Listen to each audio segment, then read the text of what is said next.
नमस्कार दोस्तों, स्वागत है आपका हमारी इस चैनल धूप धुनुची आरती में।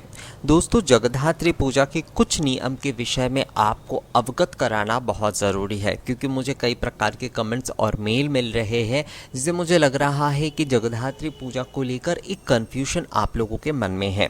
तो सबसे पहली बात तो जगद्धात्री पूजा को लेकर जिस विषय को ध्यान में रखना सबसे ज़्यादा ज़रूरी है वो ये है कि जगद्धात्री पूजा अक्षय नवमी के दिन यानी कि दुर्गा नवमी के दिन, उस शुक्ल नवमी को दुर्गा नवमी भी कहा जाता है। तो अक्षय नवमी के दिन जो दुर्गा पूजा होगी यानी जगद्धात्री रूप में माँ की जो जगद्धात्री दुर्गा पूजा होगी, उसमें आपको 3 बार पूजा करना है। इस 3 बार पूजा में आपको पूर्वाह्न की पूजा, मध्याह्न की पूजा और अपराह्न की पूजा करना है।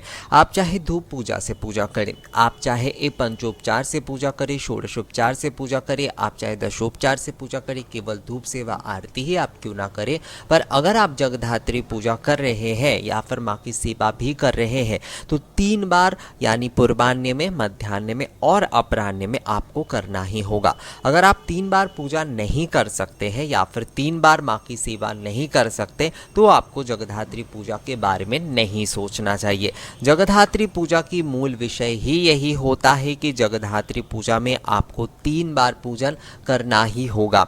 कई लोग जो है इस विषय को थोड़ा कंफ्यूजन में ले रहे हैं कि दुर्गा पूजा मतलब अष्टमी के तरह केवल पूजा होगी या फिर दुर्गा नवमी में जिस तरीके से पूजा होती है केवल उस तरीके से पूजा होगी। पूजा तो उसी तरीके से होगी, पर एक ही प्रकार की पूजा, अर्थात मान लीजिए आप पंचोपचार से पूर्वाह्न की पूजा कर रहे हैं तो आपको पंचोपचार से मध्याह्न की भी पूजन करना होगा, आपको पंचोपचार से जो है अपराह्न की भी पूजा करना होगा। 3 बार जो है आपको एक ही उपचार के साथ या फिर ऐसा भी हो सकता है कि आप चाहे तो प्रथम प्रहर की पूजा जो है वो आप षोडशोपचार से कर लिए और दूसरे बाकियों के जो है दशोपचार या पंचोपचार से आपने संपूर्ण किए। इस प्रकार से पूजा आप कर सकते हैं, पर 3 बार पूजा आपको करना ही होगा, चाहे षोडशोपचार से करें, पंचोपचार से करें, आप धूप पूजा करें, कोई भी पूजा विधि से आप पूजा करें, वो समस्या की नहीं है, पर 3 बार पूजा करना यहाँ पर आवश्यक होता है।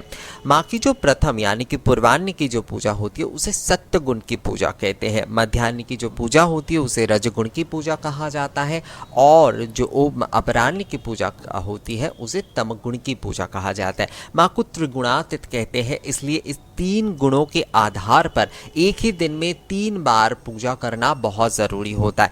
कई लोग जो है इसी कन्फ्यूजन को थोड़ा मुझे लगता है वो थोड़ा समझ नहीं पा रहे हैं और इस वजह से जो है उनके मन में एक कन्फ्यूजन है कि किस तरीके से जो है जगद्धात्री पूजा हम करें, क्या एक बार ही इसे करना है या फिर जो है हम केवल जैसे दुर्गा नवमी पर या फिर अष्टमी पर पूजा करते उसी तरीके से करना है। देखिए दोस्तों, पूजा जो है वो तो आपको दुर्गा पूजा की तरह ही करना है। यहाँ पर भी जो है आपको संकल्प लेकर चंडी पाठ यानी कि दुर्गा सप्तशती का पाठ करना ही होगा। जगद्धात्री पूजा में भी दुर्गा सप्तशती पाठ करना होता है, वो आप अखंड करिएगा, अर्थात एक ही दिन में आपको संपूर्ण दुर्गा सप्तशती का पाठ करना होगा। आप इसे चाहे तो किसी और को, मतलब आप पूजा अगर कर रहे हैं तो आपके परिवार के किसी और व्यक्ति को इसका दायित्व दे सकते हैं, क्योंकि ये थोड़ा कठिन होता है जगद्धात्री पूजा, क्योंकि एक ही दिन में 3 बार करना होता है तो एक जन के लिए संपूर्ण पूजा करना और पाठ करना थोड़ा मुश्किल होता है। तो इसलिए अगर आपके साथ परिवार के किसी और सदस्यों को भी ये दायित्व देंगे तो ये ज़्यादा अच्छा होगा। तो वो पूजा के साथ साथ वो जो भी व्यक्ति होंगे वो इस चंडी पाठ के कार्य को जो है वो संपूर्ण कर पाएंगे, तो ये अच्छा होगा सबसे ज़्यादा। जिस तरीके से 9 दिन जो है दुर्गा सप्तशती का पाठ होता है दुर्गा पूजा में, उसी प्रकार से जगद्धात्री पूजा में भी जो है आपको दुर्गा सप्तशती का पाठ अवश्य करना है। तो इसलिए जो है आप अगर दोनों व्यक्ति मिलकर अर्थात परिवार के किसी और व्यक्ति मिलकर जो है इस पूजा करेंगे तो ये ज़्यादा अच्छा रहेगा। और माँ की श्रृंगार का सामान हो या फिर माँ की कलश स्थापना हो, ये जो सारी कार्य हैं ये आपको प्रथम पूजा के पहले यानी कि पूर्वाह्न के पहले ही ये सारे कार्य आपको करने होंगे। अलग से संकल्प जो है हर बार में नहीं होगा, एक ही बार संकल्प लेना होगा और उस संकल्प के साथ ही आपको पूजा पूर्ण करना है। अगले दिन यानी कि नवमी के दूसरे दिन, दशमी के सुबह की जिस तरीके से विजयदशमी के दिन विसर्जन आदि पूजा होती है, आरती होती है, उसी तरीके से पूजा आदि करके माँ के प्रति के विसर्जन होगा। और उसके बाद जैसे कि निरंजन आदि कार्य, जैसे कलश विसर्जन, माँ की मूर्ति में अगर आप पूजा कर रहे हैं तो मूर्ति विसर्जन, ये सारे कार्य किए जाएंगे। पर अक्षय नवमी के दिन 3 बार पूजा करना आवश्यक होता है। अक्षय नवमी के दिन अगर आप 3 बार पूजा नहीं करेंगे तो जगधात्री पूजा आपकी संपूर्ण नहीं होगी। तो इसलिए दोस्तों इस विषय को सबसे पहले जो है अपने मन में बहुत अच्छी तरीके से समझ लीजिए और बैठा लीजिए कि आपको जगधात्री पूजा अगर करना है तो आपको एक दिन में 3 बार की पूजा करना ही है। माँ की पूजा में वैसे आयोजन, बहुत सारे लोग कहते हैं क्या आयोजन हम करें, क्या आयोजन ना करें। तो दुर्गा पूजा में जिस तरीके से आयोजन होती है बिल्कुल उसी तरीके से आप आयोजन कर सकते हैं। जैसे माँ को पाद्य दग देकर पूजा करें, अर्घ देकर पूजा करें, श्रृंगार के जो भी सिंदूर, सुहाग की चूड़ी, ये आप माँ को अर्पण करते हो। उसके बाद गंध, पुष्प, बिलपत्र जो है वो अर्पण करें, अक्षत माँ को अर्पण करें, माला जो है ये बिल्वपत्र की माला, जबा पुष्प की माला, ये माँ को अर्पण करें, धूप दीप माँ को अर्पण करें। सामर्थ्य अनुसार अगर आप नैवेद्य देना चाहते हैं, भोग नैवेद्य देना चाहते हैं तो वो आप अर्पण करें, माँ की आरती करें विशेष रूप से, ये बहुत ज़रूरी होता है। अर्थात यही सामग्री जो है काफ़ी होता है माँ की पूजा करने के लिए। बहुत ज़्यादा दूसरे सामग्रियों की आपको ऐड करने की ज़रूरत नहीं है, क्योंकि कई लोग कह रहे हैं कि क्या माँ की पूजा में एक 64 उपचार के जो है इस्तेमाल करना चाहिए, क्योंकि कई लोग कहते हैं कि इस पूजा में 64 उपचार से माँ की पूजा होती है। तो ऐसा कुछ नहीं है। आप षोडश उपचार से माँ की पूजा कर सकते, दशोपचार से माँ की पूजा कर सकते, पंचोपचार से या धूप पूजा से भी माँ की पूजा कर सकते।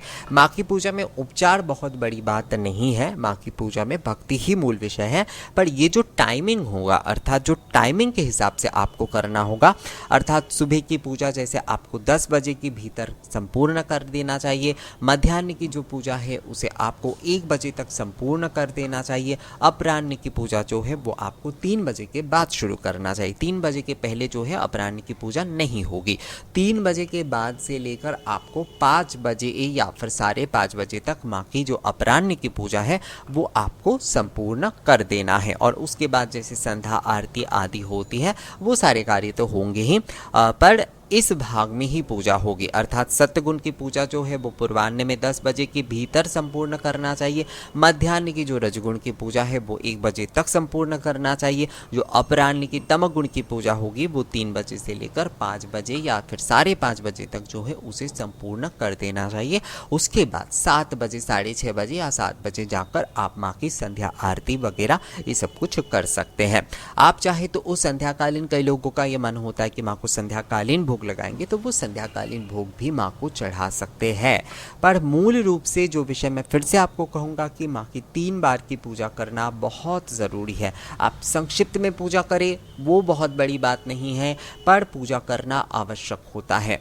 माँ की पूजा में मूल जो विषय हो गया, इसमें आपको 3 बार की पूजा करना है, इसमें जो है आपको दुर्गा सप्तशती का पाठ करना है, माँ की आरती करना है, ये सारे कार्य जो है वो आपको करना ही है। अब अगर आप धूप सेवा करना चाहते तो, भोग सेवा करना चाहते तो इसी के साथ आप कर सकते हैं। अर्थात पूजा के अंत में ही आप भोग सेवा या धूप सेवा करके माँ की आरती कर सकते हैं, आरती से पहले आप कर सकते हैं। क्योंकि इस दिन जो होता है ना 3 बार ये पूजा करना होता है तो थोड़ी व्यस्तता भी रहती है, तो अलग अलग से करने का शायद आपके पास समय ना हो, तो आप पूजा के अंत में ही जो है माँ को भोग सेवा आदि या धूप सेवा आदि करके आरती संपूर्ण कर सकते हैं। पर 3 बार ये कार्य करना ही होगा। तो दोस्तों इस वीडियो में मुझे जैसे कि लगा था कि कुछ लोगों को ये कन्फ्यूजन हो रहा है कि जगधात्री पूजा क्या अष्टमी की पूजा की तरह होगा, नवमी की पूजा की तरह, इस तरह के मुझे कुछ सवाल मिल रहे थे। तो मुझे लगता है ये वीडियो देखने के बाद आप लोगों को समझ में आ गया होगा कि अक्षय नवमी के दिन जो है वो 3 बार माँ की पूजा होती है। कई लोगों ने मुझसे ये सवाल भी पूछा, ये भी थोड़ा मैं क्लियर कर देता हूँ। कई लोगों ने कहा है कि जैसे सप्तमी के, अष्टमी के, नवमी की पूजा होती है वो क्या एक दिन में ही इस दिन संपूर्ण करना होता है? तो ऐसा तो नहीं होता, क्योंकि एक ही दिन में कोई 3 तिथियां तो नहीं होती है। यहाँ पर नियम यही होता है कि 3 भाग में पूजा होती है, 3 गुणों के आधार पर पूजा होती है, जिसे कि सत्य, रज और तम कहा जाता है। एक दिन में 3 तिथियां नहीं होती है, तो 3 तिथियों की पूजा यहाँ पर नहीं होती है। यहाँ पर 3 भाग में पूजा करना होता है। भाग जो है वो सत्य, रज और तम भाग, यानी दिन के अलग अलग समय में जो है इस आधार पर पूजा होगी। यही जो है इस पूजा के नियम है। सप्तमी, अष्टमी और नवमी की पूजा इसमें नहीं होती है। ये गलत धारणा है, कई लोग इस धारणा को पालते हैं, पर ये धारणा पूरी तरीके से सही नहीं है। इस दिन 3 भाग में पूजा ही मूल पूजा होती है। तो दोस्तों, मुझे लगता है आप लोगों के जो भी सारे कन्फ्यूजन थे इस विषय को लेकर वो दूर हो गया है। और अगर इस बारे में आप लोगों का और कोई सवाल है तो मुझे कमेंट्स करके आप बता सकते हैं। तो मिलेंगे आपसे दूसरे नई वीडियो के साथ, तब तक के लिए नमस्कार।